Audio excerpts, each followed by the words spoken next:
Bienvenue sur Je ne perds jamais, le podcast de tous les entrepreneurs. Inspiré par Nelson Mandela, vous irez chercher sur Wikipédia pourquoi. Je suis Patrick de Carvalho, un entrepreneur en série, pionnier de l'Internet depuis 1998. Créer sa boîte, beaucoup en rêvent, trop peu passent encore à l'acte, encore moins réussissent. Pour se lancer, confirmer ou agir, il faut avoir soif d'apprendre. Il y a 1000 choses à faire, à savoir faire. Donner pour recevoir, partager, transmettre, voilà ce qui m'anime. Débutants ou chevronnés, nous sommes là tous ensemble pour exécuter, pour apprendre les uns des autres. Soyez inspirés et inspirants et n'oubliez pas, je ne perds jamais, soit je gagne, soit j'apprends. Allez, go, on monte le son et c'est parti pour l'écoute.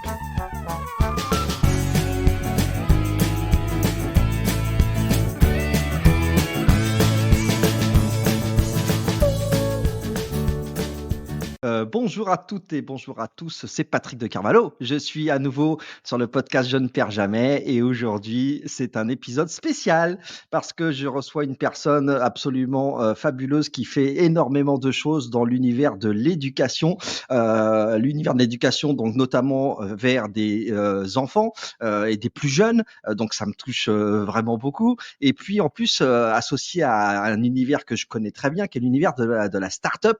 Hein, donc on va voir tout ce parcours-là, ça va être assez sympa. J'accueille Sharon Sofer, qui est actuellement la présidente de Startup for Kids, qui est donc une structure qu'elle va nous raconter et nous expliquer son parcours.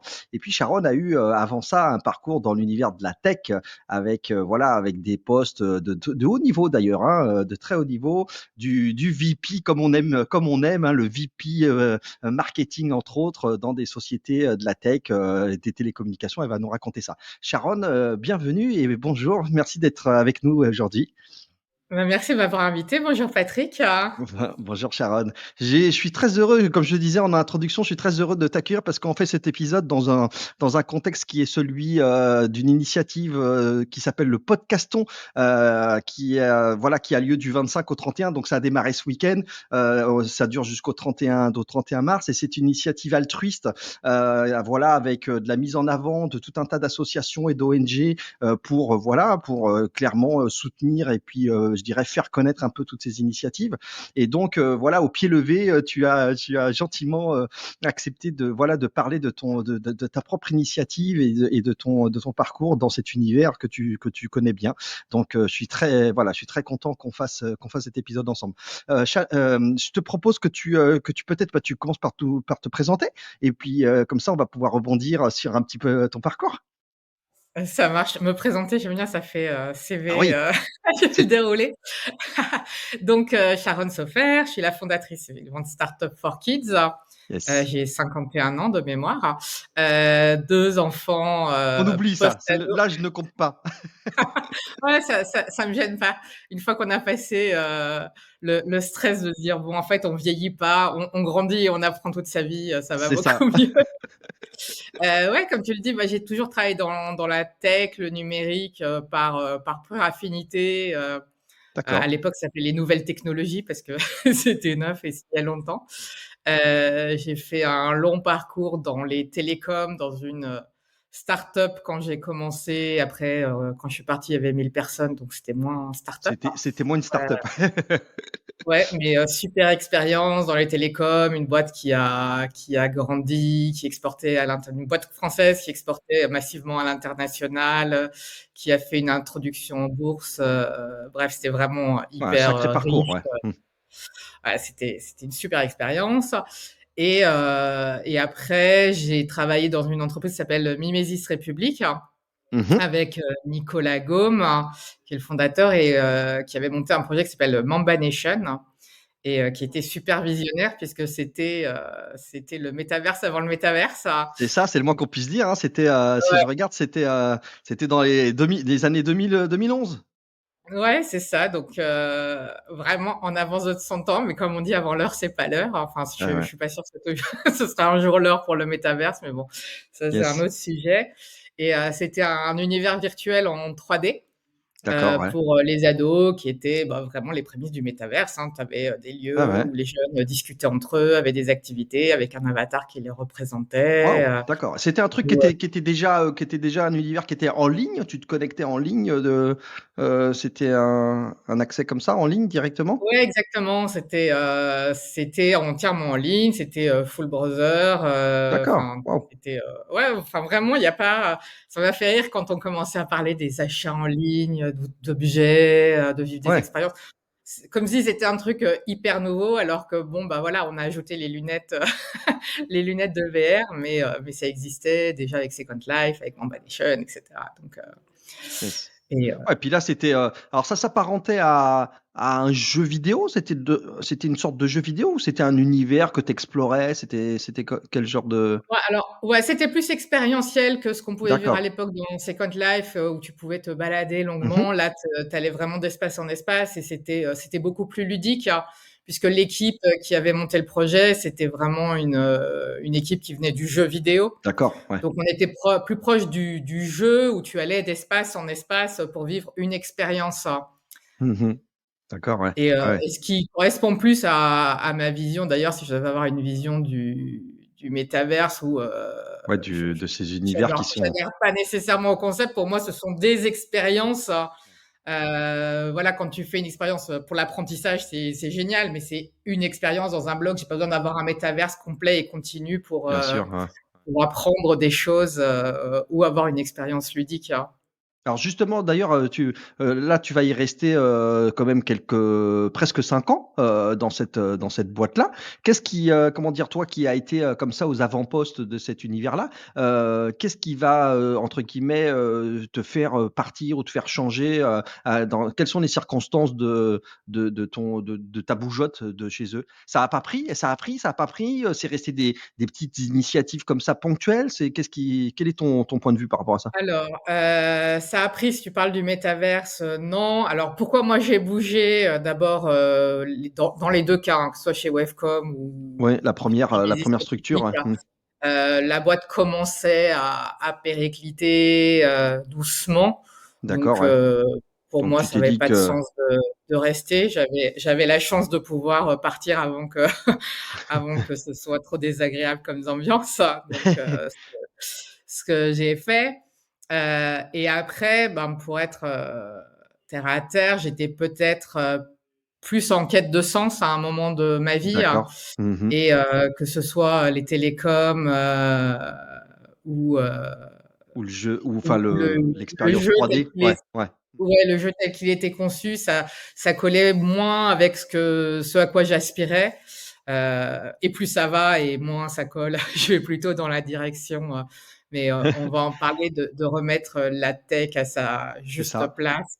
Et ça, Sharon, c'est parce qu'en parallèle sur ta vie perso, il y avait des choses qui faisaient que ça t'emmenait vers ça ou pas? Parce que j'ai croisé beaucoup d'entrepreneurs avec un E qui me disaient que les changements opéraient au moment, bah, de la maternité, des enfants, et cetera, par exemple, et qu'elles avaient basculé à ce moment-là. Toi, est-ce que c'était le cas aussi ou pas? Ou j'en sais rien. Heu, alors je dirais oui et non. Alors oui, j'avais des enfants et les projets éducation sont vraiment nés À ce moment-là? à ce moment-là. Mais j'ai toujours eu la fibre, on va dire militante. À D'accord, 18 ans, j'étais présidente d'une association qui d'accord. s'appelait l'UEJF, l'Union des étudiants juifs de France. On avait beaucoup d'actions militantes sur la lutte contre le racisme et l'antisémitisme. Ouais, Enfin, donc tu ça a étais déjà toujours, ouais, tu étais ouais, déjà impliqué dans ces univers, ouais, d'accord. voilà. Donc c'était quelque part un, un chemin logique, hein, finalement, C'est de ma construction. un prolongement naturel, d'accord. Alors, c'est aussi à ce moment-là, je vois dans ton parcours, c'est aussi à ce moment-là où, tu bascules sur, l'entrepreneuriat puisque je vois que tu vas monter un truc, une boîte en fait, ça s'appelle Scientibox, c'est ça? Ouais. C'est Donc, quoi cette aventure-là? Je vois que c'est en 2013, fin 2013, ouais, tu vas te lancer, là-dedans? Raconte-nous ça. ouais, c'était mes premiers pas dans l'éducation, hein. D'accord, Heu, alors je sais jamais faire la part entre ce qui vient de l'accident et de la stratégie pensée. d'accord. C'est un peu l'œuf et la poule, hein. Oui, c'est ça, on sait jamais. Donc j'avais monté ce projet. Alors je cherchais un projet, c'est-à-dire que je venais de quitter Mimesis République. Je D'accord, savais que j'avais yes. pas envie de retourner dans le salariat. Ouais, là, tu étais Heu, jusqu'à présent, tu avais été CDI classique, voilà et avec, ouais donc ta et fiche de paye, tes trucs et tout. Puis là, paf, tu et puis, j'arrête. tu Alors ouais. petite parenthèse, entre Wavecom et Mimesis République, j'avais déjà une petite entreprise. Je pense que mon cerveau n'arrive pas à passer d'une expérience Ah salariale parce que je suis d'accord, très, très oui. investie, hein. Moi, je suis la salariée, genre, c'est ma boîte, en fait, hein. Ouais, ouais, c'est comme si c'était la tienne. Ah ouais, il y a pas de Ce qui est plutôt super pour l'employeur, hein, là là. donc c'est dur de passer d'une boîte à une autre. Et bref, donc après Mimesis République, j'avais pas du tout envie de retourner en entreprise tout de suite, en tout cas. Mmh mh. Du coup, j'ai fait du conseil pendant un temps, le temps de chercher un peu ce que je voulais Un faire. petit peu ta voix, ouais. Mmh. Et a priori, j'étais plutôt partie pour trouver des choses autour du marketing digital, des choses comme ça, Ce que hein. tu avais fait jusqu'à présent, quoi. Ouais, et en fait, bêtement, il y a pour un de mes enfants, je cherchais un projet, enfin, je cherchais des activités scientifiques, mais je voulais pas un cours de code, un cours D'accord, d'astronomie, ouais. bref, Ouais, ouais. et je trouvais pas ce que je voulais. Je voulais vraiment une découverte, de thèmes variés, régulièrement. Et j'ai monté, du coup, comme je trouvais pas, j'ai monté ce projet Scientibox où, Il y a pas, je vais faire. ouais, ça me ressemble vraiment, hein, ceci dit. En gros, c'était un système d'abonnement où tous les mois, tu recevais un coffret avec un magazine. Alors, après coup, je me rends compte du délire que c'était, hein, c'était n'importe quoi. Mais je Mais crois c'était que un tu sais que magazine. je l'ai vu passer ce truc-là, même pour mes propres enfants, parce que moi aussi j'ai cherché comme toi des initiatives, des activités et franchement ça me le nom me parle tellement que je me dis que j'ai vraiment dû, vraiment voir passer ça, Ouais, voire c'est j'ai dû possible. être client à un moment donné, ouais. À vrai dire, c'était canon, hein. On faisait un magazine de 32 pages avec Ouais, des ouais, ouais, interviews de tout à fait. chercheurs, et tous les mois, on abordait un thème scientifique différent et il y avait ce magazine plus des expériences. Donc, en termes de travail, c'était juste colossal, hein. Ouais, j'imagine, Évidemment, ouais, j'avais ouais. aucune conscience, mais on en a sorti, une vingtaine, hein, Quand même, de ouais bots. et c'était, ouais, Heu, Sharon, c'était à cette époque où il y avait, toute la mode des abonnements à des box, non, c'est pas ça? exactement, C'est-à-dire qu'il y avait la box de je sais pas quoi, la box des fringues, la box du loisir, la box de exactement. la cosmétique et toi, tu as monté Scientibox, hein. D'ailleurs, le nom, franchement, il est extraordinaire. Il est le nom, la marque, tu l'as toujours? Enfin, c'est comment? Bah, techniquement, j'ai toujours la marque, mais bon, Parce qu'il est je crois top, qu'il y a quelqu'un Scientibox. d'autre il y a quelqu'un d'autre qui a pris le site, et puis bon, je me suis dit: «C'est pas très grave, je vais D'accord. rien en faire», donc je laisse, le site, Ah, j'ai parce que tourné la page. tu vas faire ça pendant 4 ans quand même. J'imagine que c'est un gros, gros boulot, là? Ouais, ouais, c'était monstrueux. Enfin, je m'étais pas rendu compte. Alors sur la fin, en fait, j'ai monté. J'aime bien dire que c'était pas un échec, mais un pivot, et que j'avais rencontré un succès d'estime. J'ai appris à parler startup, Novalang, et en fait, vers la fin de Scientibox, j'avais monté un premier événement Startup for Kids qui avait aucune ambition à être pérenne. En fait, c'était encore une fois, il faut que j'arrête de dire ça, mais c'était vraiment un concours de circonstances. D'accord. J'étais à un événement à l'école 42, et, euh, et la personne qui organisait l'événement me dit va voir, il y a un des directeurs qui est tout seul là, qui s'ennuie. Donc je m'assieds à côté de lui, je lui tiens compagnie, je papote, je papote, puis je savais pas trop quoi raconter. Et je dis ah bah tiens, on pourrait organiser un atelier pour faire venir C'est une sympa. classe de primaire à l'école 42. On fait des ateliers Scientibox, un peu de code. C'est Et cool. puis je sais pas, avec eux, c'est parti un peu dans le délire. Ah bah oui, il faut que les étudiants soient impliqués. Puis on a un amphi, on a qu'à faire des conférences. Bon bah du coup, je vais inviter mes autres potes qui ont des projets dans l'éducation. Et bref, et c'est parti d'une idée d'un C'est atelier pour parti une comme ça. classe, un projet où on était plus de 1000 participants.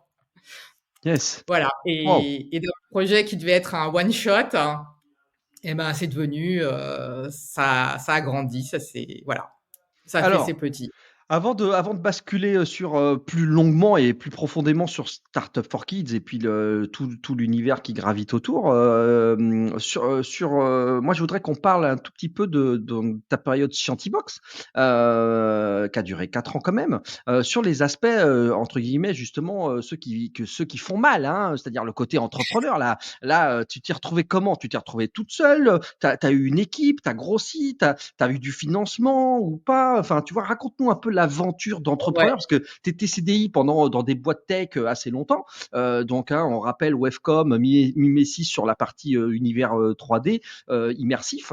Et puis là, tout à coup, bah, comme tu dis, tu faisais un peu de conseil, ok, on fait tout ça, je crois, hein, en transition, on fait un petit peu de conseil, sauf que là, à un moment donné, Scientibox, ça a été une boîte, ça a été une SAS, Ouais. une SARL, ou enfin, j'imagine, et donc là, c'est plus la même musique. Alors, Bah alors, deux choses. Un, il me manque une petite case de conscience, donc je me lance dans des trucs. Tu sais, le allez truc hop, où tu te réveilles et puis tu dis, ah, pourquoi j'ai fait ça? J'y ai quand même fait un burn-out, donc on va d'accord. tempérer tout ce que je peux raconter par burn-out. Ouais, parce que Et tu bossais, t'étais peut-être toute seule aussi, au début, isolée, et donc tu bossais, mais comme une folle, j'imagine. bah, comme une folle, et puis à un moment, tu te rends surtout compte de l'ampleur de ce que tu as entrepris, et tu te dis, mince. Et j'ai commencé dans l'ordre peut-être. Oui, j'avais pas fini sur mes tempérés, c'est que ben chez Wavecom, il y avait quand même eu, on avait des stock options, donc j'avais Un un petit petit pécule coussin ou un petit, financier là. d'accord. Hein. Et j'ai un mari qui travaille dans la tech et qui est CTO. Donc Sauf que t'as tout voilà. cramé, non? Tu vas nous raconter ça, mais t'as tout cramé? Ouais, j'ai tout bien cramé et un T'as peu bien plus. cramé, quoi. Mais je veux dire, c'est pour tempérer, qu'on se dise pas, ah, je peux y aller. J'avais des conditions, j'avais des circonstances favorables, hein. Oui, J'ai pas d'accord. pris de risque. Je sais pas si tu connais les concepts d'effectuation en entrepreneuriat, en fait, qui vont à l'antithèse du business plan, etc., et qui sont L'antithèse, ouais. des conditions qui doivent être réunies pour entreprendre et la façon dont tu avances. Et intuitivement, j'ai toujours eu le sens de ce que je pouvais risquer, en fait, hein. Ouais, c'est ça. Donc, T'étais pas nécessairement avec un bout de ficelle, un morceau de bois. En tout cas, un aspect je dirais, confort, si on peut mettre les guillemets dessus, mais ouais, un exactement, confort financier. T'avais ton conjoint qui était en exactement. poste, qui travaillait, etc. T'avais Ouais, ce petit pécule avec tes actions. Donc voilà, t'étais pas en mode waouh, skin in the game. ouais, et J'ai 3 mois pour monter une boîte et il faut que ça marche, quoi. ouais, je trouve ça important de donner le contexte, parce que les gens qui disent ouais, quand on veut, on peut, bah ouais, mais pas toujours, en fait, hein. Ouais, Donc, on est d'accord. j'essaie d'aller à l'encontre de ces théories de ouais, si t'as la foi, tu vas y arriver. Faut quand même réfléchir un minimum à ce qu'on fait avant d'y Tu aller. Bon, même si j'ai ma tu fais petite dose bien tu fais d'inconfort. bien d'enfoncer un peu quelques portes ouvertes parce que c'est vrai qu'il y a une espèce de notamment avec, l'ampleur, du digital où tu vois, on peut désormais prendre la parole et il y a beaucoup de voilà, de personal branding. Effectivement, on a un peu quand même ce sentiment que oui, le digital permet d'apprendre tout sur tout, certes, mais enfin, c'est vrai que les sujets où on te fait croire que, tu peux, voilà, avoir ton indépendance financière ou monter ta start-up, avec 100 000 Ouais, clients en 3 mois, bon, c'est un peu, ouais, ouais, c'est pas ça la vraie vie. c'est pas ça la vraie vie, quoi, hein. Tout comme en ce moment, d'ailleurs, on est à une époque où l'IA vient enfin de faire sa mutation. Donc, il se passe pas 1 heure sans qu'on entende parler 50 fois d'IA et de chat GPT, etc. Et dans tous ces moments-là, qu'est-ce qu'on voit? Eh ben, on voit les vendeurs de pelles qui sont de sortie. C'est-à-dire que tu as toutes les 3 minutes quelqu'un qui te dit, allez hop, c'est génial, ton métier va être complètement révolutionné et tu peux devenir millionnaire en 3 secondes et 36 dixièmes. C'est un Ouais, peu.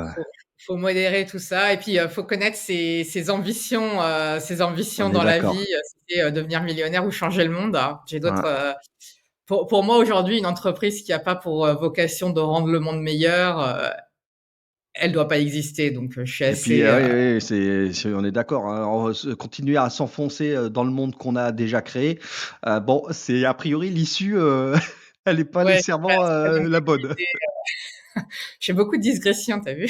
Ouais, on est là pour ça. Écoute, c'est tout. C'est aussi ça, c'est aussi le chaos, hein, l'entrepreneuriat, entreprendre, créer des boîtes, et cetera. Bah, c'est aussi, voilà, une émulsion qui est très forte. Puis toi, on le voit bien, tu es ce qu'on appelle, j'allais dire serial entrepreneur, mais serial, tu as des idées en série, et tu as fait plein de choses et on le voit bien et donc ça fait partie aussi de ton caractère et ta manière d'être. Tu as d'ailleurs dit un truc sur laquelle tu vas nous répondre. Tu as dit que ton compagnon ou ton époux, ton mari était CTO. Est-ce qu'il t'a aidé sur l'aspect tech quand tu montais des trucs comme ça? Ou il t'a dit non, non, débrouille-toi, Non, j'ai il me déjà donne fort du à temps. faire. Alors, bah, pareil, il faut savoir mesurer son temps, parce qu'il a déjà beaucoup de travail aussi. Donc, il m'a toujours donné des coups de main. et pas seulement quand je suis en galère, mais pour démarrer des choses, quand tu as pas envie d'investir ou, un regard extérieur, sur le volet numérique. Ouais, il a toujours été hyper présent, il m'a toujours donné un coup de main. C'est sûr. Et puis au-delà de ça, hein, c'est un peu, c'est le rock, tu vois. Moi, je pars un peu dans tous les sens. Lui, il est hyper carré, hyper stable. Donc, ouais, c'est vraiment grâce à lui que beaucoup de choses sont possibles. Et ouais, il m'aide et il me conseille beaucoup. Quand tu as monté Scientibox, tu t'es retrouvé à devoir donc c'était, un truc qui fonctionnait en mode mensuel? C'était par mois? C'était une fois par mois? C'était comment? Ouais, c'était une fois par mois. C'était une fois par mois. Alors, je vais le dire tout de suite, hein, Scientibox, c'était n'importe quoi. C'est-à-dire que je connaissais rien à l'éducation, hein. Tu J'ai t'entraînais en même temps, hein? C'était voilà, tu Ouais, as sauté de je suis la pas falaise et tu as scientifique, construit l'avion pendant que tu tombais quoi, voilà. Heu, pas scientifique de formation. Je suis pas hyper bonne en rédaction. Je connaissais rien à la logistique, parce qu'il y avait beaucoup de sujets, en fait. Enfin, bah vraiment, oui, bah c'était oui. énorme, hein. Ouais, il y avait le Donc, principe des abonnements après, il fallait que tu livres les boîtes, tous les mois aux gens qui avaient ouais, ouais, commandé, ouais. enfin C'était vraiment, et j'étais toute seule. J'ai levé un peu de fonds du Love Money, j'avais un peu de fonds de mon départ d'accord. de l'entreprise. Et voilà, donc ça a été très très dur. On était une toute petite équipe, on a fait des nuits blanches, enfin des trucs que je referais pas aujourd'hui. Et s'il y a un truc que j'ai appris, bon, le côté débrouillard, touche à tout, ça Ça tu c'est l'avais? Ouais. passé, ouais, ça c'était facile.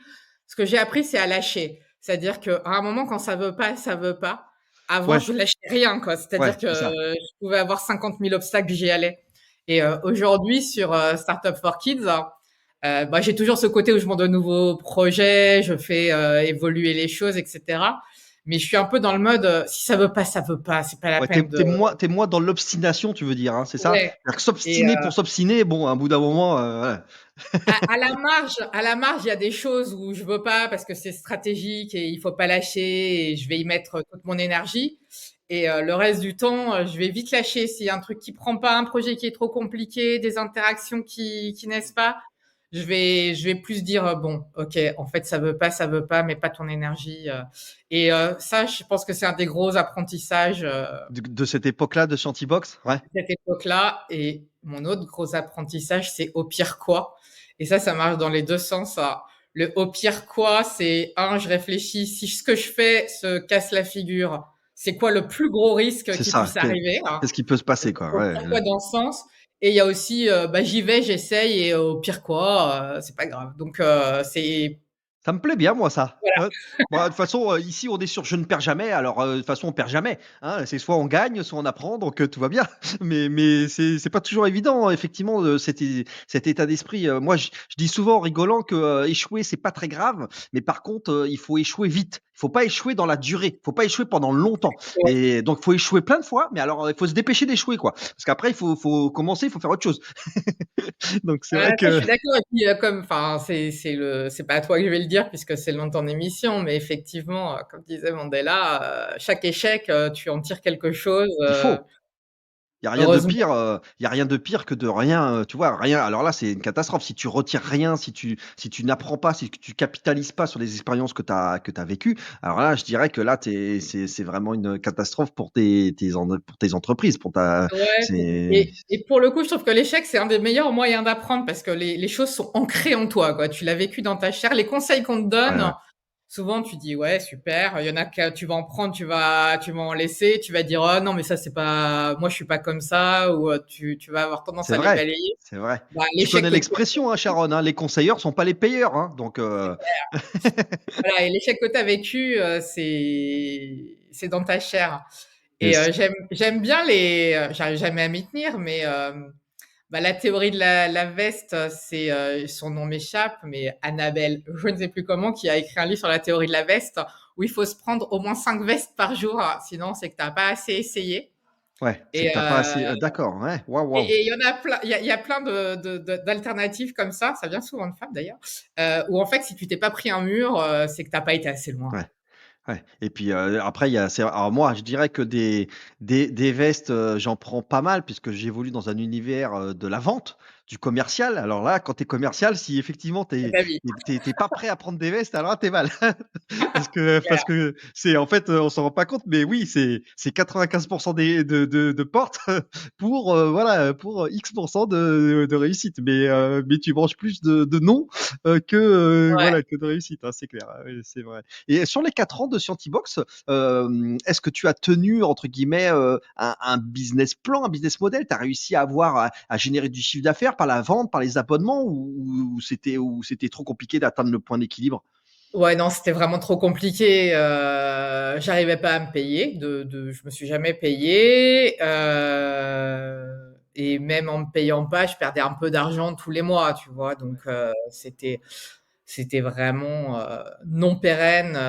Et j'avais pas En fait, j'ai sous-estimé, ce qui est stupide, hein, le coût du marketing Pour faire pour connaître, acquérir. faire Pour savoir, faire connaître et ouais, surtout, j'avais peu de temps à y consacrer, en fait. C'est-à-dire que ce que j'aurais dû faire moi à temps plein, je faisais tout le reste aussi, c'est enfin ça. quasiment Ouais, tout le reste. tu étais trop au four et au moulin là. Ouais. Voilà, il y avait une petite équipe évidemment, j'avais un rédac chef pour le magazine, j'avais une graphiste, enfin voilà, j'étais entourée, j'avais un DA, Mmh mh. mais donc j'arrivais à couvrir bon an mal an les frais, quoi. Ouais, c'était pour quelle tranche, d'âge, des enfants? C'était 9-13 ans. 9-13 ans? Ouais, d'accord. Toi-même, tes enfants, ils étaient dans cette tranche d'âge-là? Ouais, ils étaient, enfin mon deuxième enfant puisque c'était pour Noam principalement, l'idée était, dans cette tranche d'âge, ouais. D'accord. Bon, ils servaient un peu de testeurs? Et ben, même pas parce que je l'ai fait pour Noam et en fait, c'était pas vraiment mon mais ça, c'est toujours pareil, hein, tu jamais, c'est quoi l'expression? Nul n'est prophète en son pays, Mmh, mmh mh. Oui, oui, oui, c'est vrai. Ouais, yes. Alors comment tu vas, pour le coup, je dirais qu'à la fois, tu vois, ce qui me fait, réagir à tes propos, c'est qu'à la fois, 4 ans, c'est quand même long. Et à la fois, bah, c'est court en fait pour mettre en place un concept qui fonctionne, pour atteindre, voilà, ouais, des niveaux de rentabilité. Parce qu'il y a aussi on peut aussi ce qu'on appelle opérer des pivots au cours d'une vie d'un projet, d'un produit. Et donc, toi, là, bon, bah, tu y as pas réussi pendant ces 4 ans. Alors ce qui va m'intéresser là maintenant, ça va être, Sharon, que tu nous racontes, comment, qu'est-ce qui se passe quand tu décides de dire: «Bon, bah, OK, ça marche pas, il va falloir faire autre chose, on arrête», parce que ça aussi, on n'en parle jamais, mais c'est dans une vie d'entrepreneur, tuer son bébé, hein, c'est compliqué, on se retrouve avec, bah, là, tu as quand même une équipe, voilà, tu as engagé, bah, des fonds, c'est important, ouais, donc c'est dur. qu'est-ce qui se passe là dans ta vie, dans ta Alors tête? Ça a dû être, un peu compliqué ouais, là? c'était d'autant plus dur que vraiment autour de moi, tous les gens trouvaient le projet génial, on Ouais. en vendait, enfin et je voyais bien que c'était, enfin, vraiment je suis hyper fière de ce qu'on a fait, hein. C'était Il y avait une courbe ascendante, tu sentais que ça «prenait» entre guillemets ou? pas assez en fait, hein. Pas assez? C'était ça Ouais, le problème, c'est que le break even, il était trop loin. d'accord, Du coup, on a produit pendant à peu près 2 ans des coffrets, tous les mois. d'accord, ouais. J'ai été rejointe par, Sophie Gaume qui s'était associée, et grâce à elle, j'ai pu commencer à réfléchir un peu plus sereinement. On Mmh mh. a arrêté le modèle mensuel et on s'est dit: «Bah, on en a plein, donc on va plutôt, Ouais, renouveler des abonnements que d'accord, reproduire encore et encore». Donc au lieu de faire une par mois, bah, on avait notre stock et puis on écoulait notre, stock. d'accord. Et quand ça a pas suffi et qu'avec Sophie, on s'est dit: «Bah, en fait, on pourra jamais sortir de salaire», donc elle est repartie Sur sur d'autres autre chose. activités. C'est là que je me suis dit: «Bon», plus j'avais organisé ce Startup for Kids vers cette période et Ouais, finalement qui le pivot s'est fait, ça a mis 1 an entre le premier Startup for Kids et arrêter, Scientibox, tu vois? Mais le pivot d'accord, ouais. s'est fait naturellement comme ça. Ouais et donc c'est d'ailleurs, ce qui était au départ donc un événement, qui a pris une ampleur, une grosse ampleur avec, cette initiative, c'était avec l'école 42 que tu faisais ça? Que tu as Ouais, fait ça? Ouais. tout à fait. Bah, là pour le coup c'est devenu, ta prochaine aventure entrepreneuriale. C'est-à-dire que là, Startup for Kids ensuite, après cet événement-là, c'est devenu, une organisation, une activité que tu as vraiment lancée à plein puisque là ça fait, c'est toujours, d'actualité évidemment et ça fait, je vois dans ton parcours, ça fait depuis, 2015, Ouais. donc ça fait déjà presque 8 ans, quoi. Ouais et du coup, j'ai utilisé les leçons que j'ai apprises et j'ai fait grandir le projet petit à petit. Ce qui est intéressant aussi, c'est que j'ai appris à me connaître Ouais. et je sais que moi, j'ai beaucoup de mal à faire plusieurs fois les mêmes choses, hein. Je dois avoir un petit TDAH, Tu t'essouffles sur les voilà, ouais, sur les les les souffle centres très, très, d'intérêt. très vite, hein. Ouais, Et d'accord, du coup, en sachant ça, j'ai appris à travailler en arrivant à changer tout en conservant des bases, et à construire un Lego plutôt que de faire un bout là, un bout là, un bout là, à construire des choses qui s'embriquent. d'accord, Et du coup, très vite, avant de me payer, j'ai pris tout de suite une première personne dans l'équipe qui pouvait du coup reproduire ce que j'avais fait les années précédentes. Et je travaille d'accord, beaucoup comme ça maintenant. d'accord. Après, je fais beaucoup de co-construction avec mes équipes, etc. Mais je connais ce travers de ma personnalité et du coup, j'ai vraiment utilisé pour construire le projet. Ah et alors, comment tu vas passer d'un alors déjà, bah, tu vas nous raconter, plus en détail ce qu'est, Startup for Kids et puis comment tu passes un événement à une structure qui n'est plus événementielle ou pas que. J'ai l'impression que c'est pas que de l'événement maintenant, Startup for Kids. Donc, raconte-nous ça. Parce que moi en plus, je dirais que ça m'intéresse ce côté, start-up et kids ensemble. C'est ça qui m'intéresse fortement de se dire que tiens, on met des jeunes le plus tôt possible dans cet état d'esprit de la création des projets, de l'innovation de l'entreprise. C'est un vrai super sujet, ça. Alors d'abord, ce qui est marrant, c'est que alors déjà le Startup for Kids d'origine, c'était parce que l'événement rassemblait des startups qui innovaient dans l'éducation. Donc c'était assez littéralement des D'accord. startups qui Ouais. œuvrent pour les enfants. Donc Ok. ça, c'était la première étape. C'est premier palier. D'accord. Premier palier. Donc vraiment, c'était un événement où ça pouvait ressembler à un salon professionnel, sauf qu'au lieu de visiter des stands, tu t'asseyais et tu D'accord. faisais Ouais. un atelier. Après, on a commencé à en faire déjà tous les ans, de plus en plus. On a commencé à nous solliciter pour faire, par exemple, Futur en scène, hein, qui s'est appelé Futur par la suite. Yes. Ouais. On Sur, les sur... accompagnait pour faire la partie pour les jeunes. Après, on a eu Vivatech, où on a fait la même chose. Donc déjà, on nous sollicitait pour faire de la prestation, on va dire. Et petit à petit, on a commencé à faire nos propres ateliers, nos propres formats. On a fait beaucoup alors ce qu'on appelle des hackathons, mais qui est totalement un abus de langage dans notre cas. Mais c'était une journée où les gamins créaient un projet. On leur donnait D'accord. une thématique, toujours D'accord. prospective, et, euh, et idéalement tout à impact le plus souvent possible. Et ils devaient imaginer un projet qu'ils présentaient à la fin de la journée. Yes. Donc ça a été le premier format à nous qu'on a créé. Et puis, de plus en plus, on a créé des ateliers, on a créé des parcours sur toute une année scolaire, enfin, mais toujours sur ce concept alors j'aime pas dire entrepreneuriat, mais de projet plutôt, parce que ça pouvait être un projet associatif, ça pouvait être un projet D'accord. pour n'importe quel cadre, peu importe. C'était vraiment avoir cet esprit de projet, savoir comment travailler. En fait, développer tes soft skills, travailler avec d'autres, développer ta créativité, ton esprit critique, ta capacité à parler en public, ta Yes. capacité à répondre à des objections, à des questions, etc. Donc pourquoi je te raconte tout ça? Parce que je sais plus ce que tu m'as Oui, demandé. en fait, je te demandais comment, de nous parler de Startup for Kids, de qu'est-ce que c'était et comment, si tu veux, tu avais, de ce que je comprenais, comment tu avais basculé, pivoté d'un événement à une structure Ouais, dédiée à voilà et tu nous dis un truc très intéressant qui est que, tu vois, moi, je l'ai compris mais tu vas me dire si j'ai tort, hein. Je l'ai compris comme étant effectivement, vraiment, une structure, une organisation qui, met les enfants, dans de l'action, sur de la réflexion sur des projets, de l'innovation. Alors que tu venais de nous dire, au départ, la genèse, c'était des startups dans l'univers de l'éducation. exactement. Donc il y a un vrai, hop, il y a un vrai pivot puisque, là maintenant c'est pas nécessairement des startups dans l'univers de l'éducation, on parlerait d'EducTech d'ailleurs, mais on est vraiment sur des enfants, des jeunes qui se réunissent et qui créent des projets, des choses comme ça. C'est Ouais, ça? alors on a les 2, c'est-à-dire on a D'accord, toujours, nos formats où on fait venir alors pas que des startups, ça peut être des labos de recherche, ça peut être des d'accord, entreprises, OK, qui viennent, acculturer les jeunes, hein. OK. C'est des Et en ateliers? C'est des organisations d'ateliers? C'est comment? Ouais, exactement. Alors D'accord, les formats, ils sont toujours gratuits pour les jeunes, hein. C'est basé entièrement sur du sponsoring, d'accord. ou du mécénat, parce qu'on va parler des doubles structures juridiques après peut-être. Oui, oui. Du coup, on a toujours ces activités qui sont toujours des ateliers qui sont toujours participatifs. Et là, on adressait que les plus petits au départ avec Startup for Kids. D'accord. Donc, on a fait son pendant pour les ados, Startup for Teens, D'accord. où on faisait intervenir de plus en plus de professionnels en fait qui viennent raconter leur métier. OK. Et ça, c'est né, moi, comme je t'ai dit, hein, mes projets, ils naissent par de la sérendipité, hein. C'était à Futur, justement, où on a fait intervenir, on a fait des confs avec des classes de lycéens, ce qu'on ne faisait pas D'accord. avant.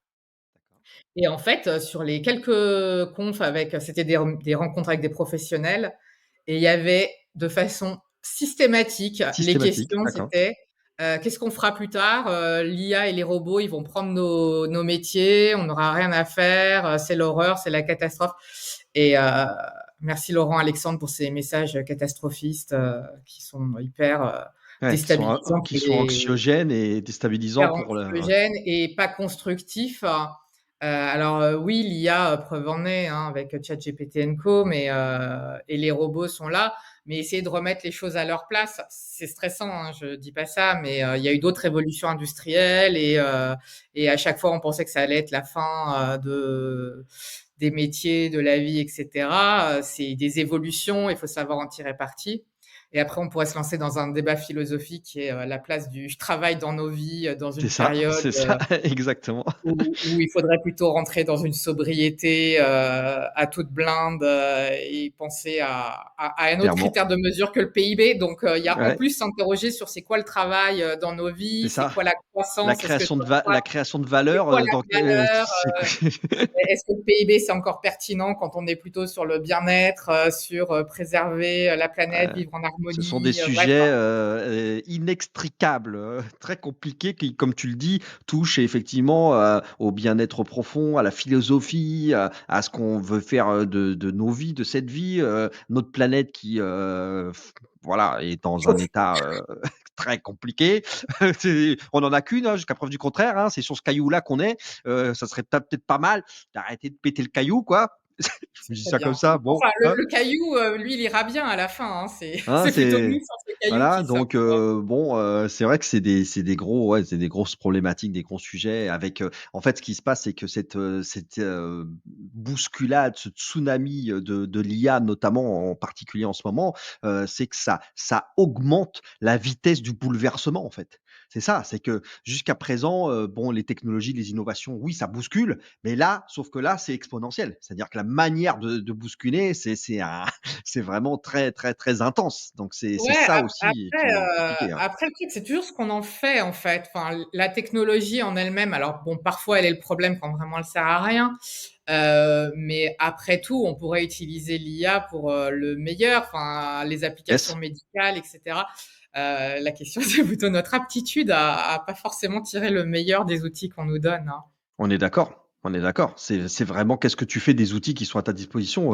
Je voyais ça juste avant de démarrer cette interview, où j'entendais quelqu'un qui disait: «Bon, qu'est-ce que tu fais avec un marteau, hein? Soit tu peux tout casser avec un marteau, tu peux tout détruire, soit tu peux construire quelque chose. Exactement. Avec, voilà, bon, un marteau et des clous, c'est mieux, mais voilà, c'est soit tu construis, soit tu casses tout, mais c'est qu'est-ce que tu fais avec?» Ouais. C'est ça un peu, hein. Donc là, ce que tu dis, OK, donc tu as le côté alors le kids, c'est pareil, c'est genre 8-13, un truc comme ça? C'est la tranche Ouais, d'âge? c'est ça. Pour 8-13, nous, la après tu as les distinction, ados? la distinction, c'est quand tu t'intéresses à ton métier pour de vrai, quoi. Quand tu commences à avoir des interrogations d'orientation à l'école et D'accord, que dans la pratique, tous les nouveaux métiers, bah, tu les connais pas, en fait, hein. d'accord. Et alors ce que je veux alors là, tu parles beaucoup de Vivatech, Futur Enseigne, ce genre de choses. Pour ceux qui nous écoutent, qui nous regardent, on est sur Paris-Île-de-France. Bon, voilà. Est-ce que c'est quelque chose qui se décline, que tu as voulu ou que tu déclines, sur le reste du territoire ou pour l'instant c'est que, Ouais. Paris-Île-de-France? Alors, je vais te donner les différentes déclinaisons et les évolutions, comme Ouais, c'est ça tu ça. pourras creuser celles qui t'intéressent. À quoi ça ressemble? Déjà, on fait ce même type de format en région de plus en plus. On vient de faire un événement D'accord, à Nice, un autre à Agde, enfin voilà. d'accord. En région ou à Paris, on propose aussi maintenant, on fait que les hackathons ou que des ateliers packagés. Donc c'est nous qui arrivons et qui faisons D'accord, notre projet, qui menons le projet avec les partenaires. Ça peut être aussi bien des territoires que des entreprises. C'est vraiment d'accord, très très varié. Et quand c'est avec des entreprises, on réfléchit avec l'entreprise sur leur objectif, l'impact qu'elles veulent avoir, si c'est d'accord, un projet autour de la visibilité, si c'est dans leur programme RSE, etc. Donc, il y a plein de façons de le faire. Et on développe une application dont on va démarrer les tests dans une quinzaine de jours, qui, elle, est plutôt à destination des ados, hein, et qui mixe de l'apprentissage, de la découverte, des échanges avec des professionnels, ce qu'on peut faire sur nos événements et aller encore plus loin. Et d'accord.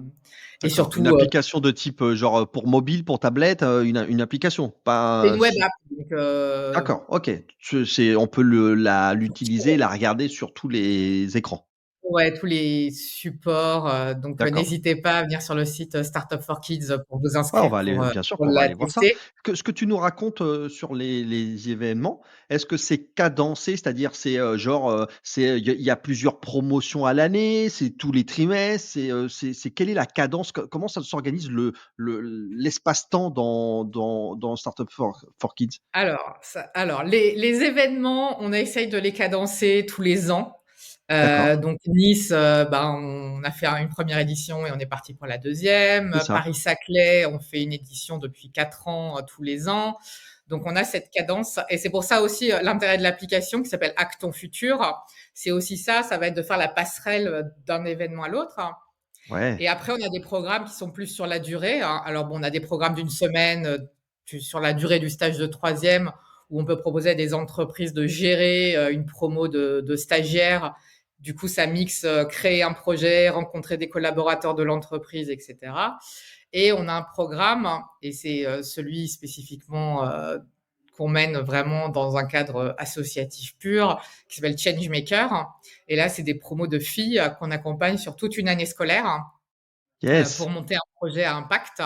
d'accord, Typiquement le handicap, l'égalité de genre, l'écologie, hein, c'est les grands d'accord. thèmes, hein, le harcèlement scolaire, enfin, des choses qui leur parlent directement. Et là, vraiment, elles vont de l'idée jusqu'à une app ou un jeu ou ce qu'elles veulent, en fait. Et on les accompagne toute l'année. C'est intense, hein. Elles Ah ont oui, une oui, semaine à j'imagine. temps plein pendant les vacances de la Toussaint. Après, elles ont un atelier avec nous tous les 15 jours pendant 3 heures. Et elles travaillent entre les deux, elles avancent entre elles, etc. D'accord, et c'est que les filles là que tu Ce fais? programme-là, il est que pour les filles, hein. L'idée, c'est vraiment d'en faire, on croise les doigts, mais d'en faire quelque part les leaders de demain, parce qu'il manque de Yes. femmes dans la tech, mais il Dans manque la de tech, femmes il y en a pas, dans les voilà, hautes c'est sphères des entreprises. mmh Donc, mh. l'idée, c'est vraiment de leur donner une base soft skills forte et vraiment des compétences managériales, parce qu'elles travaillent en équipe, elles montent le Mmh. projet, elles prennent la parole en public.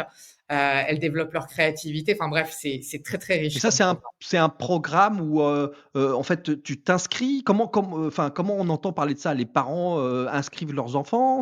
Comment fonctionne Ouais, le programme en question?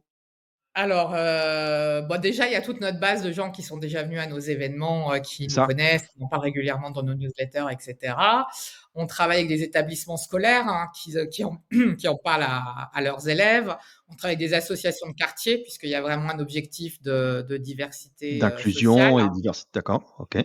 Donc on travaille, ça va être l'Institut Télémac, ça va être, le Secours populaire, voilà, Yes. toutes les personnes avec qui on peut en parler.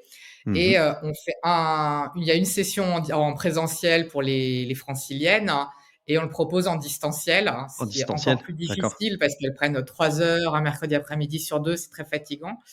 Mais du coup, on peut le proposer, partout en France. C'est impliquant, quoi. Ouais, c'est sûr que Ouais, c'est c'est un c'est vraiment engageant comme programme ouais, et on essaye de monter pour l'année prochaine, d'avoir des sessions délocalisées, d'accord. sur plusieurs villes. Donc on est en train de travailler à ça et Yes. comme on n'arrête pas, de faire des nouveaux projets, comme tu as bien compris, on on essaye de monter aussi, une suite parce qu'il y a plein de filles qui ont envie de continuer leur projet. Donc, on veut leur proposer un incubateur pour qu'elles puissent rester en fait dans le périmètre et qu'on puisse les accompagner Génial.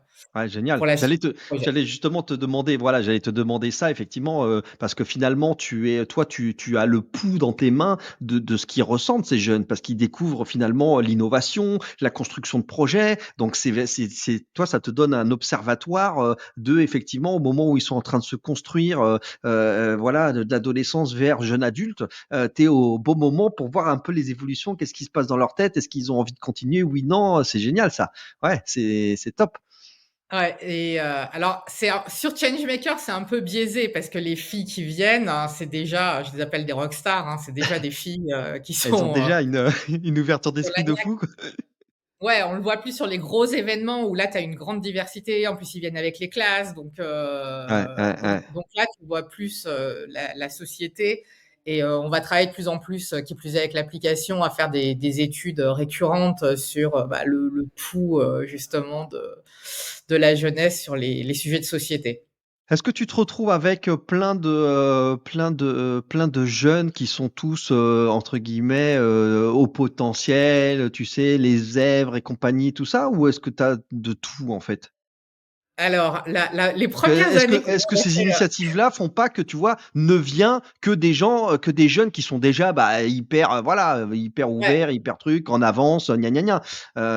C'est un peu le risque de ce genre d'initiative aussi, ouais, quoi. tout à fait. Et les 2 premières années de Startup for Kids, Ouais. donc 2015-2016, c'était exactement ce qu'on avait, hein. C'était un public, hyper, je vais dire bobo pour caricaturer et cetera. Et en fait, toute notre com, après 100 de la com, A changé.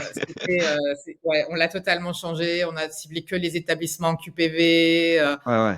Oui, parce on que a sinon ouais, tu ne fais que renforcer ouais, un truc exactement, qui est déjà là, quoi. Donc bon, c'est super, ouais. mais Et aujourd'hui, vraiment, c'est plus du tout, du tout, du tout le cas, quoi. On est c'est vraiment là, sur, c'est une ouvert, ouais. ouvert, très ouvert, ouais.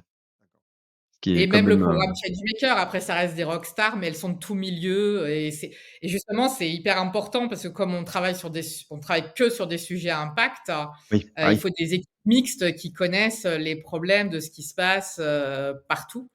d'accord. Et quand on parle de milieux privilégiés, par exemple, le harcèlement scolaire, tu le retrouves dans tous les milieux. Donc Oui, oui, tout à fait. avoir des filles qui viennent d'établissements privilégiés, d'établissements plus populaires, ça donne une vision aussi, et ça fait partager en fait ces Mmh mh. regards, hein.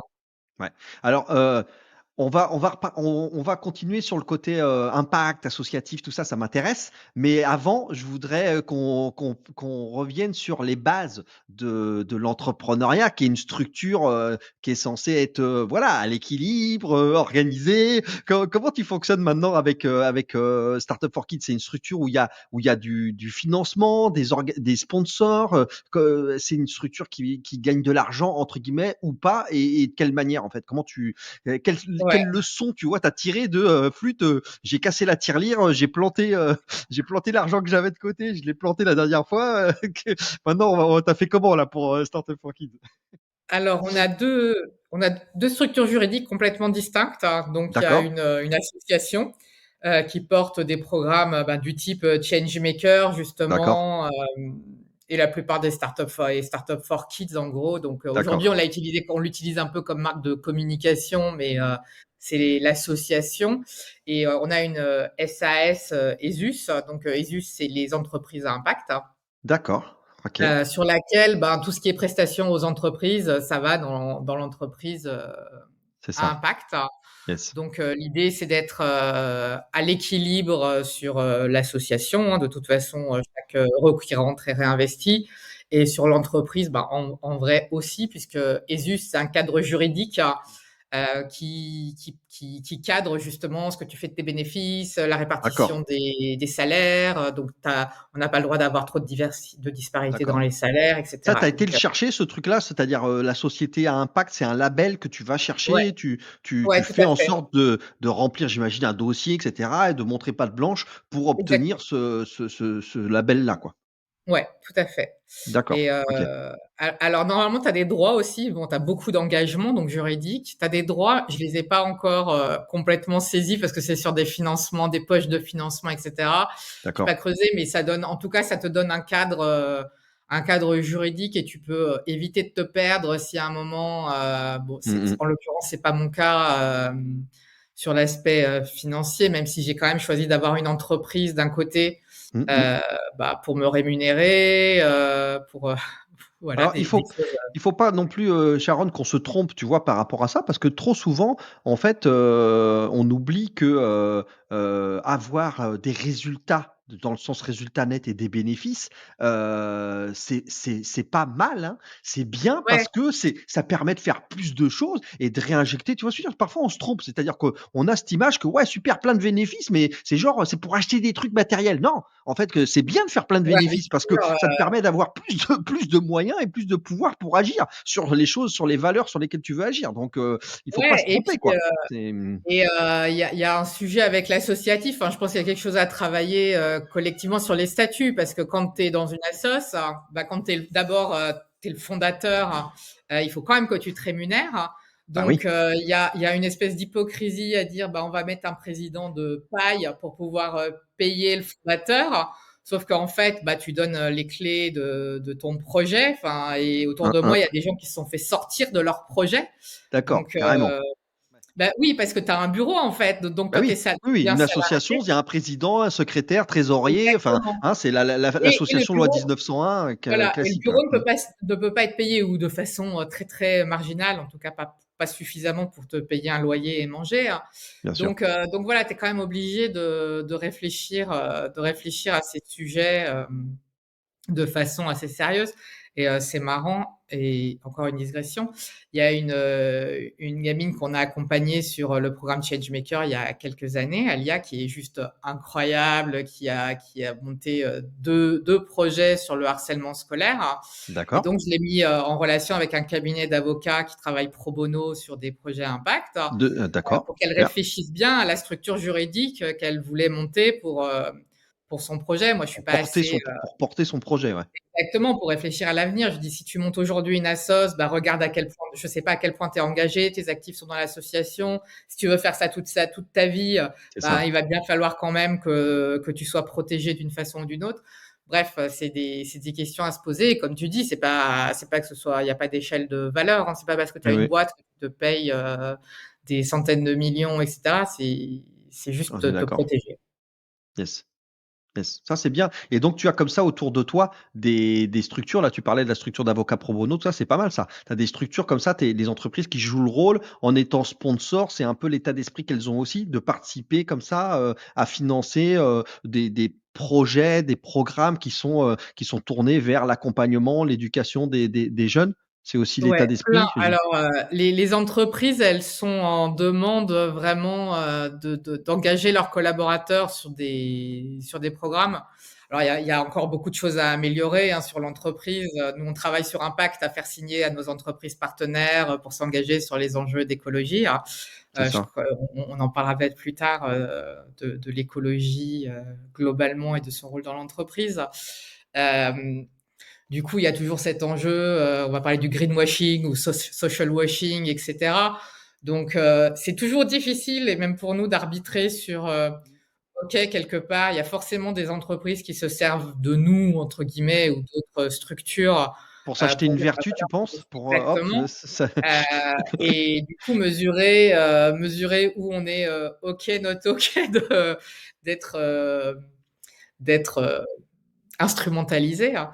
d'accord, Du ouais, ouais, coup, tu ouais. es obligé de te mettre tes limites. Donc nous, on s'est mis des limites, ce qu'on n'accepte pas, Tes et interlocuteurs, c'est les gens, c'est les personnes qui sont genre, par exemple, les départements communication, départements RSE des entreprises en question? alors C'est c'est hyper varié, hein. ça peut être les On va dirigeants quand c'est des petites TP dans des petites Ouais, boîtes ou? ça peut être, bon, les dirigeants sur les petites structures, ça peut être la partie RSE, ça peut être la D'accord. com, le marketing, l'innovation et les RH. C'est les Ah oui, c'est grands vrai, c'est vrai. Ouais, oui, tu as raison. Je sais pas pourquoi j'étais aussi, aussi peu large parce que Non, ça mais les touche RH, il y a un gros enjeu parce que ouais, ouais. alors beaucoup d'entreprises avec qui on parle, elles nous disent: «Non, mais nous, on travaille plutôt avec des élèves en école d'ingénieurs», c'est ce Mmh. qui et je leur dis: «Mais en fait, le pool d'élèves ingénieurs, il est fini en fait. Ça y est. Et Exact. l'objectif, c'est quand même d'aller chercher les plus jeunes, surtout les filles, et de les amener vers les filières numériques, ingénieurs, Ouais. scientifiques, Ceux qui etc. sont ceux qui sont déjà dans la filière, on peut pas en avoir plus, hein, donc Ouais, alors il faut après, il y a un gros aller enjeu qui est de les garder, surtout sur les filles, hein. Je crois qu'au bout de 10 ans, je sais plus si c'est 10 ou 15, mais 50% des femmes ne font quittent plus ça, quoi. le métier de dev. Donc, il y a un Ouais, gros enjeu de les garder, c'est mais ça. voilà, il faut quand même augmenter le Il y en a déjà pas beaucoup, exactement. et celles qui font le circuit, elles quittent le circuit, Ouais. au bout de 10 ans comme tu dis, donc enfin une partie d'entre elles. Donc c'est oui, c'est vraiment pas top. On est d'accord. Yes, yes, yes. Les entreprises, ouais, c'est ça, les entreprises, font ça, d'accord, et jusqu'à présent, tu sais, est-ce que ça leur permet, d'avoir, comment dire? De justement, aiguiller vers leurs propres, entreprises, et bien, de la future embauche, par exemple? Ça on est peut-être trop loin, Ouais, elles c'est sont ça, trop jeunes? c'est pas direct. Donc, les entreprises qui s'engagent, c'est vraiment pour dire, bah, globalement, on veut qu'il y ait plus de filles, on veut qu'il y C'est ait ça, plus c'est de pour jeunes, défendre des d'équipes valeurs, voilà, c'est pour privées, c'est défendre, plus ouais. sur les valeurs ou comme on travaille, bah, de plus en plus sur des projets que impact, c'est-à-dire que les projets, que les jeunes montent sont nécessairement des enjeux de société. Nous, ça fait partie c'est le pacte de départ, en fait. Ouais, parlons de ça, effectivement, de l'implication forte sur, tu parlais de l'impact, et cetera, mais effectivement, aujourd'hui, avoir de l'impact, toi, c'est sur des sujets qui sont des sujets de quoi? Du social, du climat, de l'environnement? C'est quoi les Heu sujets sur lesquels tu essayes de t'investir le plus avec, les Alors structures? pour moi, enfin pour moi et comme, tous les gens qui travaillent sur le sujet, hein, ça va totalement ensemble, hein. C'est-à-dire qu'il y Les a 2, pas ouais. d'écologie sans justice sociale, hein. Donc c'est totalement imbriqué, hein. D'accord. Mais oui, c'est sûr que, c'est en ça que je te disais, tu sais jamais ce qui influence et dans quel, sens, vont les choses. Mais que j'ai commencé à mettre un pied dans l'éducation, donc à rencontrer des gens, beaucoup plus engagés qu'avant quand j'étais dans la tech, pure. Ouais. Puis petit à petit, bah, forcément, tu arrives vers l'écologie, hein, puisque tu es sur les sujets de société. Je suis rentrée dans la convention des entreprises pour le climat. Donc c'était, au départ 150 entrepreneurs, mais maintenant ça se démultiplie, il y en a de plus en plus, qui travaillent vraiment à une c'est le pendant de la convention citoyenne pour le climat, donc tu as une longue formation, sur les enjeux de climat et les enjeux de société, puisque comme je te dis, ça va vraiment ensemble, pour transformer ton entreprise. Donc on sort avec une feuille de route pour faire de nos entreprises des acteurs de la transition écologique. Yes. Donc du coup, pour nous, forcément, les projets qu'on fait monter aux jeunes, ils sont tous à impact. Voilà. Et tu sens, t pour le coup, ça veut dire que toi, tu es avec eux, dès leur plus jeune âge là, quand ils Ouais. commencent à grandir. Donc raconte-nous, puisque tu vois toi de tes propres yeux et de tes oreilles, tu les écoutes là, ces jeunes là, comment justement, comment ils réagissent par rapport à tout cet environnement, catastrophiste autour d'eux? Ils ont des angoisses, ils prennent le truc à bras le corps, ils sont désabusés. Comment ils vivent tout ça? Parce qu'en fait, nous, on voit pas tout ça, qui sommes, à fond sur nos vies de tous les jours, et cetera. Toi, là, tu as l'occasion de vraiment de les voir, dès le départ, à se Ouais. préoccuper de ces choses-là. Ça doit pas être évident Alors, d'ailleurs toujours, si d'abord, il y a de tout, c'est-à-dire que quand on entend, des phrases, genre, «les jeunes», bah, pas tous, hein, déjà, faut ouais, pas c'est se ça. mentir C'est parce qu'il y en a leur généralité, quoi. Tu sais, on met tout le monde dans non le même mais sac, allez hop!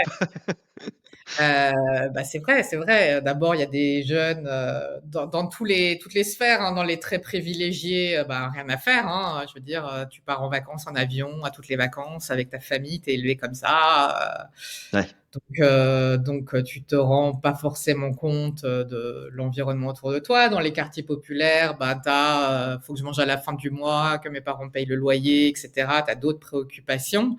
bien sûr. Heu, voilà et puis, et dans tous ces milieux, en fait, tu as des jeunes qui prennent à bras le corps ces enjeux et il y a toujours alors moi, je suis toujours très embêtée parce que je suis un peu, d'un côté, on œuvre à les engager, à faire que plus tard, ce soit vraiment les acteurs du changement, etc. Et d'un autre côté, pour moi, j'ai pas du tout envie de leur mettre cette pression parce que c'est nous les adultes, c'est nous qui avons le pouvoir aujourd'hui entre guillemets, même si on va pas se lancer dans des débats politiques, mais en tout cas, c'est nous qui avons le pouvoir d'achat et la force de changer les choses par notre métier, par notre rôle de consommateur et par notre rôle d'électeur. Et notre Donc, rôle d'éducation auprès d'eux. et voilà, donc moi, j'essaye de les éveiller, mais j'essaye de pas du tout leur donner cette espèce de mauvaise conscience ou je ne sais quoi, de Surtout que responsabilité. c'est plutôt nous les fautifs. Hein. Voilà, exactement. Et le pire, c'est plutôt nous les fautifs. Donc, C'est je suis genre, allez toujours hop, tiens, voilà la patate. Voilà, tiens, prends la patate. ouais, Là, c'est nous. Ouais, exactement. Je préfère ouais, éviter, hein. c'est compliqué. Ouais, on est d'accord. C'est pas évident. Non, mais ces initiatives-là, effectivement, sont, bah, déjà sont toutes à ton honneur parce que ce sont des sujets, comme tu dis, qui sont complexes. D'ailleurs, je trouve pour des, tu vois, pour les jeunes générations, on leur met une sorte de charge, tu vois, sur eux qui est juste énorme. C'est-à-dire que, tu vois, enfin, nous, on est de la même génération à peu près. Enfin, nous, c'était le bonheur, quoi. Je veux dire, on a eu une vie où on jouait dehors, tout ça. Enfin, on n'avait aucun nuage qui nous assombrissait notre avenir ou notre futur. Tu vois, moi, quand je vois mes propres enfants, quand on essaye de parler des sujets, sujets d'actualité, de société, etc., bon, Ouais, c'est c'est lourd, chaud, quoi. hein. C'est lourd. Tu as une espèce de chape là, c'est quand même compliqué, quoi. Les enjeux, ce qui est en train de se passer, les bouleversements, qui soient technologiques ou sociétaux, ou c'est vraiment, c'est Ouais. compliqué, quoi. C'est vraiment compliqué, Après, quoi.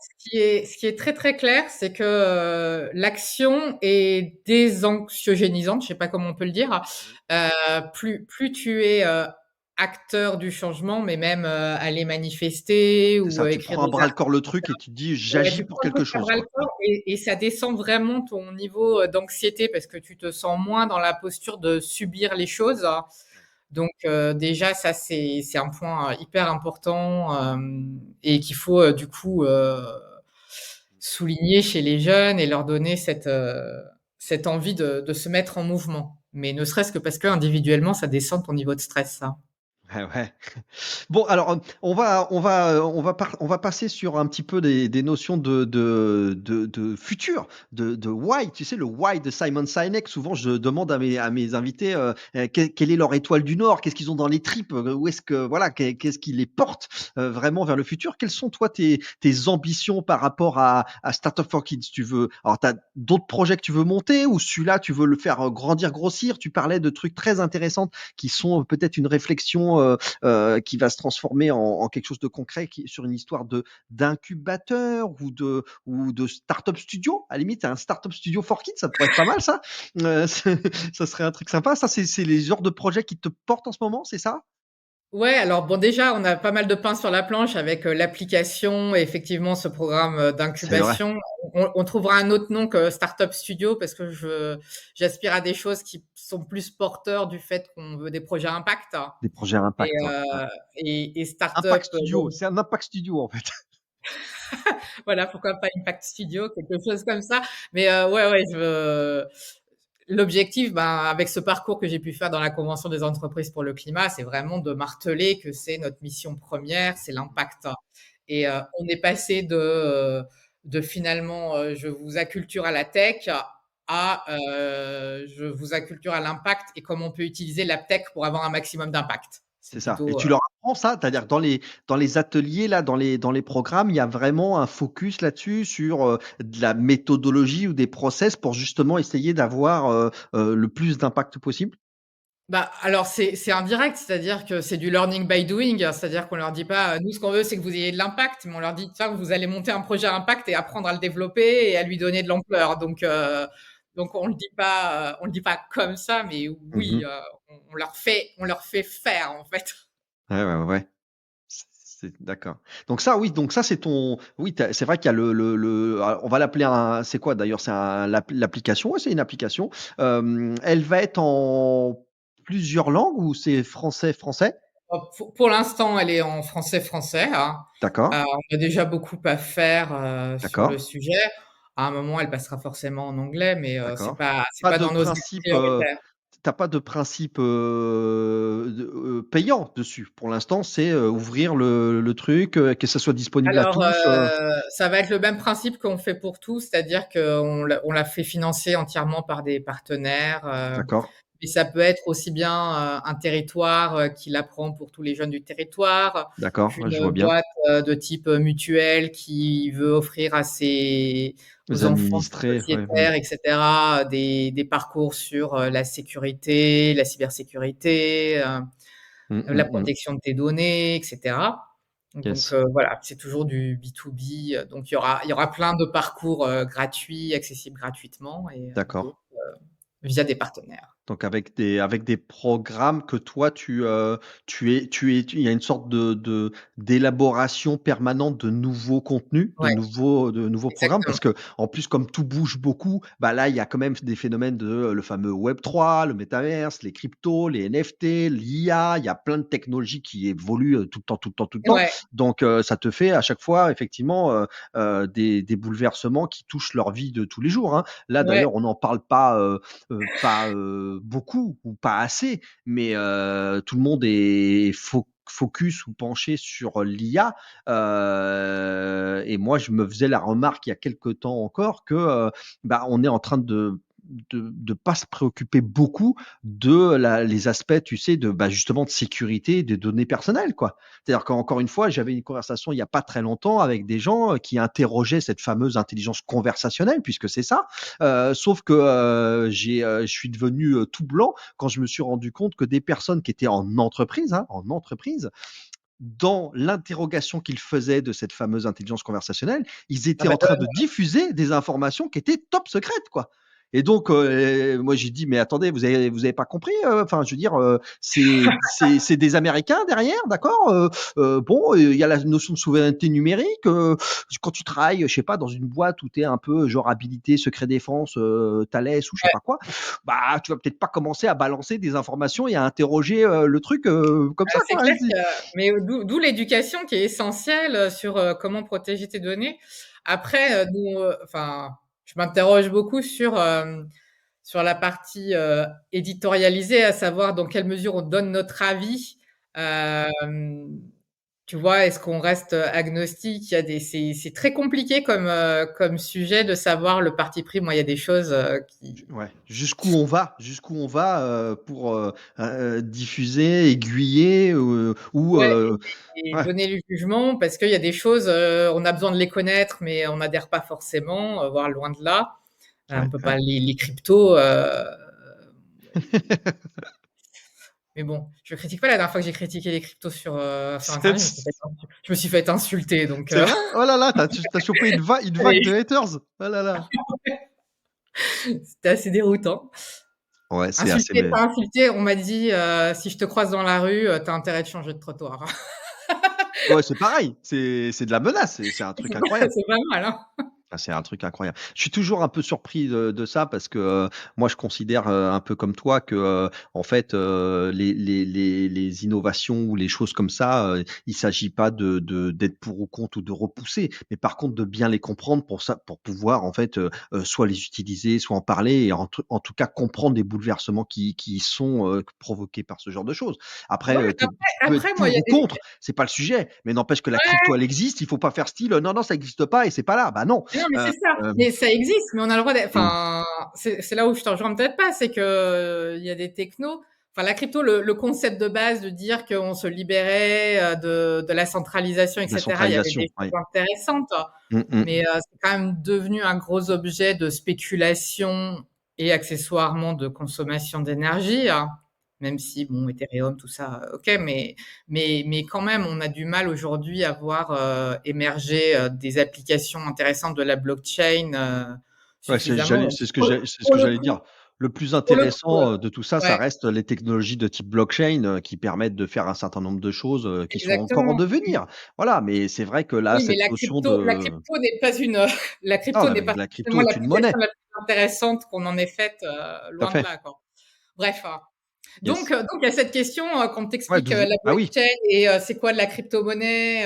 Bon, en l'occurrence, on le fait pas, mais on pourrait, expliquer les cryptos. Est-ce qu'on met du jugement de valeur, dedans ou est-ce qu'on oui, reste, c'est ça. loin de tout, Ouais. et juste on donne les faits? C'est pas si C'est ça simple et comme, tu leur donnes des clés pour que finalement ils se fassent, leur opinion ouais. ou qu'ils se la construisent, mais c'est pas Donc évident. c'est Bah, pas de toute bon après on a façon, un parti pris sur l'écologie, hein, de fait, voilà. yes. Bah, après, Sharon, là, tu touches à quelque chose qui est, le parmi les métiers les plus difficiles, c'est les notions d'apprentissage, hein. L'éducation, c'est compliqué. Monter un programme d'éducation et qu'est-ce qu'on diffuse ou pas, jusqu'où on va, tu parlais de jugement et tout ça, bah, oui, c'est compliqué. C'est compliqué d'éduquer, effectivement et de créer les programmes qui vont bien, d'être neutre, ou pas, ouais, c'est pas un sujet facile, et là, en plus avec la tech, encore une fois, le problème c'est que tout ça prend des ampleurs et prend des vitesses, tu vois? Moi là, je vois un phénomène, qui est juste incroyable, générationnel. Je fais pas mal d'interviews, de jeunes, plus ou moins jeunes, mais de jeunes entrepreneurs. Bah, en fait, ceux que j'ai reçus, heu, leur apprentissage, c'est YouTube, hein. C'est-à-dire qu'ils ont tout appris sur YouTube, c'est un truc de malade. C'est-à-dire que et attention, il faut voir le niveau. C'est-à-dire que c'est pas du tout, la petite vidéo YouTube à la noix où tu apprends rien, Ouais, hein, qui ouais. est divertissante. Non, non, ils ont fait Bob l'éponge, quoi. Ils ont, emmagasiné des heures et des heures et des heures de vidéos YouTube, et tu tombes sur des trucs qui sont totalement improbables sur YouTube. Et donc là, tu te dis: «Waouh, OK, il y a un vrai bouleversement sur, déjà tu peux tout apprendre, mais tout et quand je dis tout, Ouais, c'est vraiment le incroyable. meilleur et C'est-à-dire le que pire. et D'où le exactement, le meilleur d'où et le le pire. côté essentiel de leur donner, de développer l'esprit critique, Ah oui, un cadre, et oui, oui, je suis ça, d'accord. et de poser encore plus, enfin, alors c'est compliqué, c'est en ça où je dis, les valeurs, hein, enfin, ce qu'on veut transmettre, ce qui est acceptable, pas acceptable, voilà, à qui revient le rôle de le faire, de dire: «Nous, on adhère et on n'adhère pas». Enfin, ouais, c'est des questions que je me pose, régulièrement où il y a des choses, c'est facile, je me pose pas la question et d'autres où c'est plus compliqué de dire, où je mets mon curseur, hein. Bah, on parlait de ça effectivement, c'est intéressant on parlait de effectivement cette difficulté de voilà, de où tu jusqu'où tu vas, il faut donner les clés, les donner les armes. Moi, je dis même c'est des armes, enfin c'est un vocabulaire guerrier, mais c'est vrai que quand tu vois ce Ouais, qu'ils ont à affronter, moi c'est une de mes plus grandes préoccupations pour mes enfants, c'est ça, c'est de me dire: «Waouh, comment je fais pour qu'ils arrivent à décrypter et ils arrivent à évoluer dans ce monde qui est dans une, voilà, dans un bouleversement et dans une mutation qui est juste, complètement folle». d'ailleurs, Ah, enfin, j'anime des fresques du climat oui, et voilà. moi, personnellement, je veux pas les animer pour les jeunes, en fait, hein, Yes. parce que j'ai pas envie de leur d'être le le porteur de la mauvaise nouvelle auprès des jeunes, hein. Donc d'un côté, on les acculture, on les éduque, et cetera, mais la fresque du climat, en fait, l'idée, c'est de donner, je sais pas si tu connais? Non, mais tu vas m'en parler plus. Moi, je connais pas assez. Il Bah, faut que je m'en en préoccupe gros, plus que ça. ouais, la fresque du climat, c'est un atelier que tu fais en groupe à 8-10 personnes, qui est D'accord, entièrement basé sur les données du GIEC, donc un consensus scientifique, OK. Le GIEC, je connais bien avec les mondial, rapports, ouais, en ouais, gros. ouais, ouais. Et dedans, tu dessines l'écosystème, écologique. Donc tu vois en quoi tout est lié et en quoi c'est un problème qui est complexe. Complexe, c'est-à-dire que c'est pas compliqué, c'est juste complexe, c'est-à-dire que tout étant tellement lié, tu bouges une donnée quelque part, tu as des effets de bord, non contrôlés et du coup, ça te donne une, vue d'ensemble du problème, hein. Ouais, et ouais, heu ouais. et du coup, les gens, quand je l'anime, les gens sortent bien plombés. Bon, après, tu rentres dans des mises en action, et cetera, mais quand même, c'est bien. Ouais. Et voilà, et du coup, moi, j'ai pas envie de les faire aux jeunes. Je me ça j Voilà. Du fait que je De voulais pas faire la fresque du climat aux ados. C'est ça, la fresque du La climat et grosse que lâche, quoi. c'est un vrai sujet. Question de fin, puisqu'on est sur un podcast où on parle d'apprentissage, quelles sont ou quelle est ta source d'apprentissage, toi, en ce qui te concerne? Tu lis des livres, tu écoutes des podcasts, quelle est ta voilà, ta principale source d'apprentissage que tu as dans ton quotidien? Ouais, moi, c'est, podcast Podcast? et YouTube. D'accord. Bah, voilà, il y a À il y a fond, hein, du. à fond. Est-ce que tu as des chaînes comme ça particulières ou non, je dirais tu te balades, tu regardes un peu tout? Ouais, alors en ce moment, je suis beaucoup sur l'écologie, hein, et D'accord, sur, globalement et du coup, alors ce que je vais avoir tendance à faire, j'écoute beaucoup, Thinkerview, hein. Je sais d'accord. pas si tu connais, hein? Yes, Thinkerview, Blast, hein, très intéressant d'ailleurs. j'adore leurs journalistes, hein, Ouais, et c'est mes 2 sources principales et après, bah, tu as des recommandations, mais je fais quand même très attention. Il y a Limite aussi qui est une super chaîne et c'est hyper bien pour les jeunes. c'est très ça Heu, dans c'est un animateur, très, très cool, très jeune et qui interroge des pointures, yes, donc OK, voilà, c'est intéressant et je suis un peu les fils de là où ça me mène et bon, je fais gaffe, à la source, à qui c'est et cetera, yes. Bon. mais voilà. OK, les questions de surprise, questions de fin un peu difficile, mais c'est top. C'est si tu n'as, aucune considération de puissance financière ou matérielle, hein, tu considères que tu es chèque en blanc, tu fais ce que tu veux. Quelle est, la boîte que tu aurais voulu créer ou acheter ou racheter? Alors la boîte, je sais pas s'il y en a Enfin, une parce que quand je dis une moi société, ça d'ailleurs, ça peut être une ONG, une association, enfin peu importe, hein, mais tu vois ce parce que je que veux dire? C'est mon voilà. rêve mon rêve, ce serait de créer des grands écolieux transgénérationnels, donc Yes, heu, donc si je faisais un projet, ce serait, ça des serait ça. écolieux ou de l'habitat. Alors ça m'embête de dire ça parce que je crois que l'ancien fondateur de WeWork, enfin le fondateur de WeWork, a ce genre de projet, mais de l'habitat partagé, tu sais, de l'habitat collectif dans des villes, D'accord, du co-living. du co-living, alors où chacun aurait son appartement, mais avec des espaces communs, des biens communs. J'essaye de le D'accord. mettre dans mon immeuble, j'essaye de leur vendre, qu'on fasse une cave où on met, tout le matériel qu'on n'utilise pas, souvent. Ouais, ouais, Tu vois, ouais. avoir des machines à laver partagées, des C'est choses comme ça, ça, tout des tout espaces en de tout en vie, tu mode vois? partagé, cher, ouais, ouais, tout à Ouais, fait. Bah, donc en plus, je crois qu'il y a pas mal d'études qui montrent qu'on achète plein de matériel notamment et qu'en fait on l'utilise genre, 3 fois dans sa vie exactement, quoi. Je veux dire, on achète la super, exactement. je sais pas quoi, perceuse à béton, truc muche, nanana, en fait on l'utilise 3 fois quoi.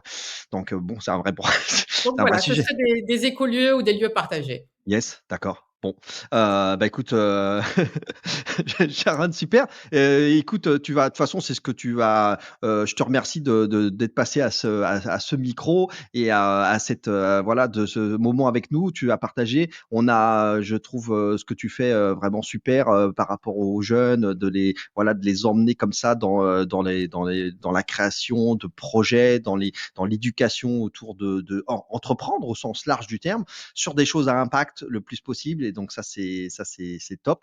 Écoute, on a hâte de suivre les aventures de la future, évolution de Startup, for Kids sur laquelle tu travailles, qui n'est pas ni un startup digio, ni un incubateur, mais un impact, incubateur studio. Voilà, On trouve un nom. et écoute, hein, tu vas trouver un nom, tu vas nous trouver un truc et puis à ce moment-là, tu reviendras sur cette antenne nous raconter ce Bah, parcours-là. Sharon, j'étais ravi de te recevoir. moi aussi, merci beaucoup Patrick. Merci beaucoup à toi. Je te Ciao, dis à ciao, très bientôt. Bye bye. à bientôt. C'est déjà fini pour cet épisode. Merci pour votre écoute et d'être resté jusque-là. Vous pouvez continuer à engager la conversation en me laissant des commentaires et en me contactant via LinkedIn. Si ça vous a plu, merci de prendre 30 secondes pour donner de la force et de l'envie en mettant une note de 5 étoiles. C'est vraiment important, c'est ce qui fera connaître le podcast au plus grand nombre et qui le fera remonter dans les classements. Vous pouvez aussi le partager à votre entourage et je vous dis un grand merci du fond du cœur. Force et courage à vous, n'oubliez pas, vous n'avez rien à perdre, soit vous gagnez, soit vous apprenez. Croyez en vous et rendez-vous au prochain épisode. C'était Patrick du podcast Je ne perds jamais.